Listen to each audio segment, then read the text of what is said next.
안녕하세요. 3 그리고 4주의 실전 사주 해설 제 7번째 시간 시작하도록 하겠습니다. 오늘 볼 사주는 남자, 즉 건명의 사주이고요. 나이는 대략 42살 정도, 무오년생이니까 42살 정도 된 남자의 사주가 되겠습니다. 자, 사주를 보게 되면 무오년에 태어났고요. 그 다음에 월은 정사월, 경인일, 병술시에 태어난 사주 명식이 되겠습니다. 사주를 보게 되면 경금일간이 4월에 태어난 그런 사주 명식이 되겠죠. 자, 일간 경금이라고 하는 것, 경금이라고 하는 것은 되게 양금이라고 제가 설명을 드렸습니다. 양금이라고 하는 것은 음양으로 나누게 되면 양에 해당이 된다라고 하는 것이고요. 그 다음에 목화토금수 오행으로 나누게 되면 금에 해당이 된다라고 해서 양금입니다. 그래서 겸금 같은 경우는 음금인 신금과는 달라서 완철금이라고 하죠. 완철금. 그래서 완철금인 경금, 투박하고 거칠고 굉장히 강인한 그러한 성질을 가지고 있습니다. 그래서 굉장히 경금 같은 경우는 거칠기 때문에 이러한 거친 경금은 어떻게 돼요? 그냥 쓸 수는 없고요. 반드시 화로서 단련을 해야지만 경금을 어떻게 돼요? 경금의 거칠고 투박한 것을 매끈하게 뭐 예를 들어서 뭐 그릇을 만든다던가 좋은 칼을 만든다던가 아니면 큰 범종 같은 것을 만들어서 뭐 이렇게 쓸 수가 있게 되겠습니다. 그래서 경금이라고 하는 거 대개 보면 활을 얻어야지만 활을 얻어야 용도가 있다라고 이렇게 놓고 볼 수가 있겠죠. 자, 경금일간이 태어난 월령을 놓고 보게 되면 4월이라고 하는 월령이죠. 4월. 4월이라고 하는 것은 일단은 화왕절에 해당이 되겠죠. 화왕절. 화왕절이라고 하는 것은 화가 왕하다라고 하는 것이고요. 대개 특히 화가 4월이 되게 되면 임관지에 해당이 돼서 화는 어떻게 돼요? 굉장히 왕하다. 화가 왕하다라고 하는 것은 굉장히 뜨겁다라고 하는 것을 이렇게 놓고 볼 수가 있겠습니다. 반면에 경금이라고 하는 것은 4월에 태어나게 되면 비록 포태법으로 인해서 포태법으로 보면 장생처에 해당이 돼서 장생청이 아니고요. 장생처가 되겠죠. 장생처에 해당이 되기 때문에 경금일간 자체도 원령의 뿌리를 둘 수 있다 손치더라도 원령 사화 안에는 어떻게 돼요?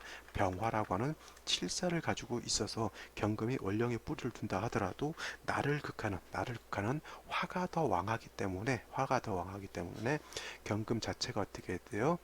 화의 피극을 많이 받는다라고 놓고 볼 수가 있겠습니다. 근데 월지인 사화만 있는 것이 아니라 이 월지에 뿌리를 두고 병화가 투출되어 있기 때문에 사중 병화가 시간에 투출되었으니까 어떻게 돼? 이거는 격으로 놓고 주면 칠살격에 해당이 되겠고요. 그 다음에 연지에 오화가 있고 그 다음에 일지에 인목 그 다음에 시지에 술토가 있게 되면 어떻게 돼요? 지지가 전부 다 어떻게 돼요? 화국을 형성한 것으로 볼 수가 있겠죠. 지지로 화국을 형성하고 칠살병화 그다음에 정관인 뭐 정화 그다음에 무토가 이게 투출되어 있는데 이거를 또 어떤 분들은 여기 정관도 투출되어 있고 그다음에 칠살병화도 투출되어 있어서 이거를 관살 혼잡이다라고 이렇게 관살혼잡이다라고 이렇게 놓고 보시는 분들도 있는데 이거는 관살 혼잡으로 보시면 안 되고요. 이거는 어떻게 봐야 되냐면 그냥 살중신경으로 놓고 보는 것이 더 타당합니다. 이 관살혼잡 있죠? 관살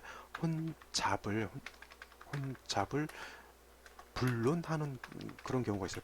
논하지 않는다. 관살혼잡을 논하지 않는 경우가 있는데 그 중에 하나가 살중신경이라고 하는 것이고요. 두 번째로 제살태가 해도 관살혼잡을 불론합니다. 그 다음에 제살태왕해도 관살혼잡을 불론하고요. 오히려 관살혼잡이 되는 것을 좋아하는 경우도 있어요. 왜냐하면 어떤 경우냐면 병화가 5월에 태어났을 때 임수와 개수가 투출하게 되면 이거는 오히려 관살혼잡을 좋아하는 경우가 되겠고요. 그 다음에 경금일간이 해월이나 자월에 태어났을 때 병정화가 천간에 투출하게 되면 이것도 관살혼잡이 되긴 하지만 오히려 이거는 관살혼잡이 되는 것을 오히려 좋아한다라고 이렇게 보게 됩니다. 그거는 한 번 더 나중에 뭐 개인적으로 또 공부하다가 일진사주 명리학 같은 데서라든가 아니면 명리 기초 강의에서 제가 다시 한번 설명드리도록 하고요.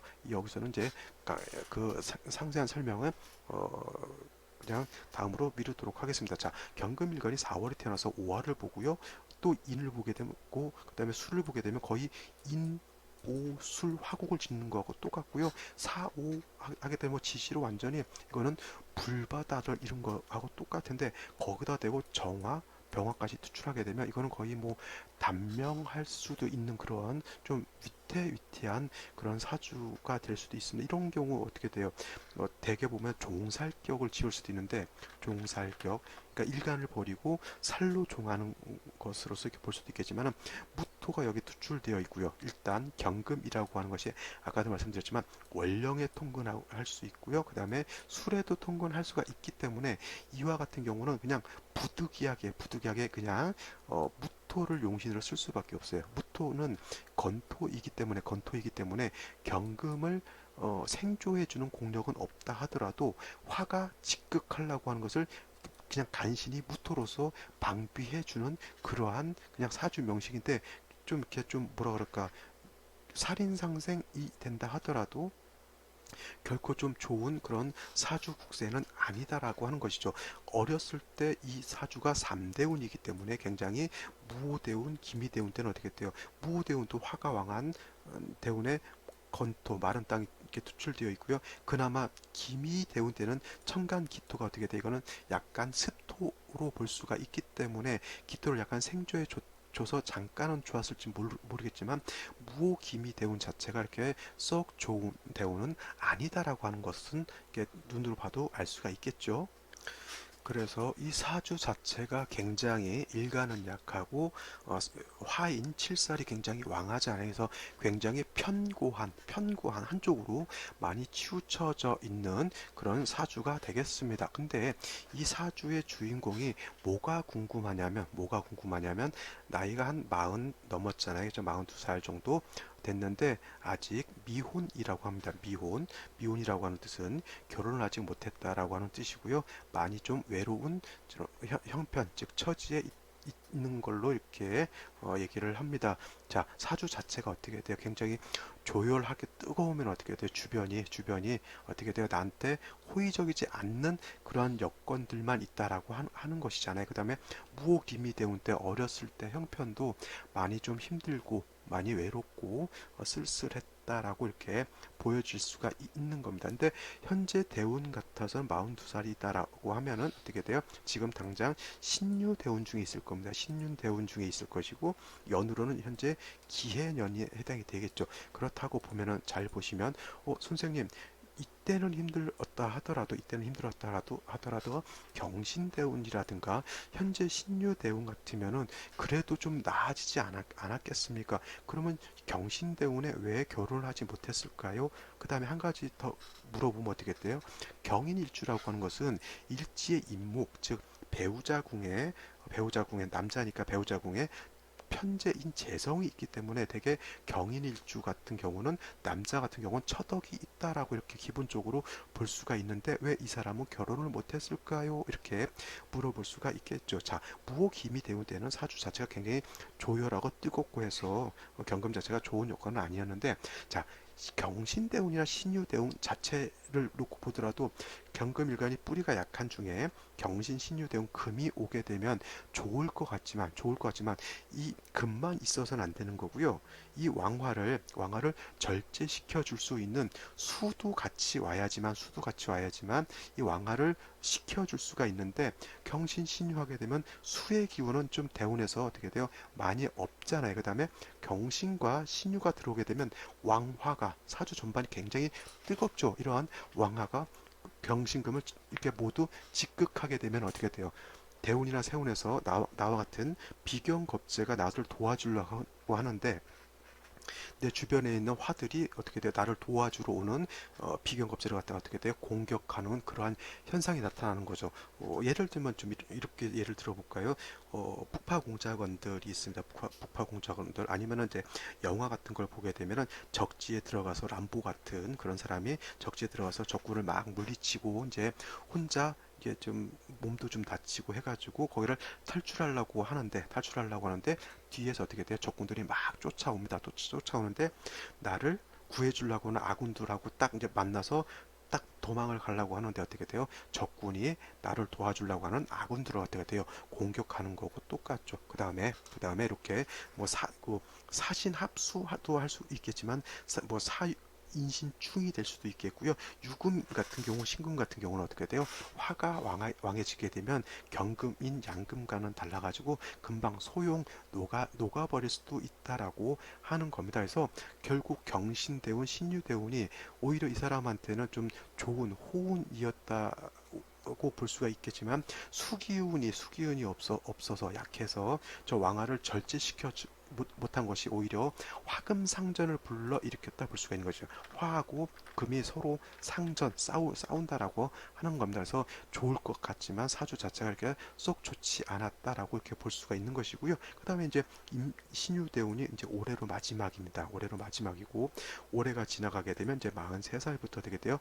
임술대운 들어오게 되면 다시 인옷을 화국을 짜게 되니까 이 임수가 들어온다 하더라도 어떻게 돼요? 화가 왕해지게 되고요. 그 다음에 이 무토라고 하는 것이 왕토죠.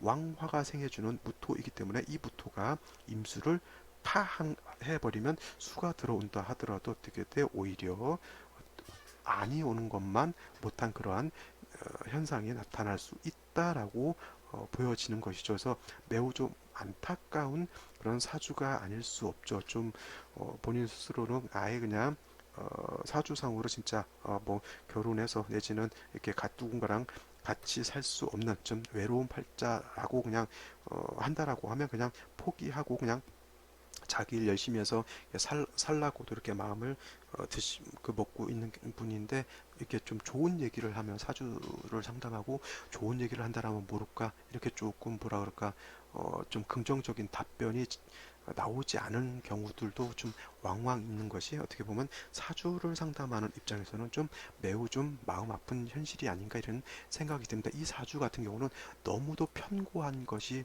사주가 좀 문제인 것이고요. 뭐 생시에서라도 지지로 신금이라든가 아니면 뭐 유금이라든가 있어가지고 좀 금수가 좀 있었다라고 하면 이렇게 좀 이렇게 너무 조열해서 편관 사주까지는 이르지 않았을 수도 있었는데 이건 너무 사주가 어떻게 돼요?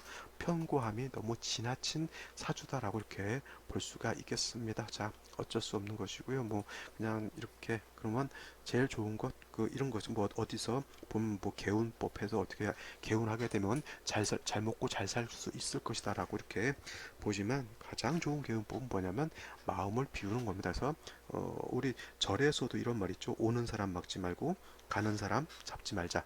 남자 같은 경우도 그런 거죠. 뭐 특별히 뭐 결혼 의사가 없거나 뭐 여자하고 이렇게 만날 인연이 좀 박하다 싶으면 그냥 오는 여자는 막지 말고 가는 여자 잡지 말자. 마음을 그냥 편안하게 먹는 것이 오히려 좀 좋지 않을까 이런 생각이 들게 됩니다. 자, 오늘 실전사주 해설 좀 많이 편고한 사주였죠. 자, 아직 살중신경 돼서 구제가 잘 안 되는 경우가 가끔 있긴 한데 오늘 사주 이 정도로만 설명하고 마치도록 하겠습니다. 감사합니다.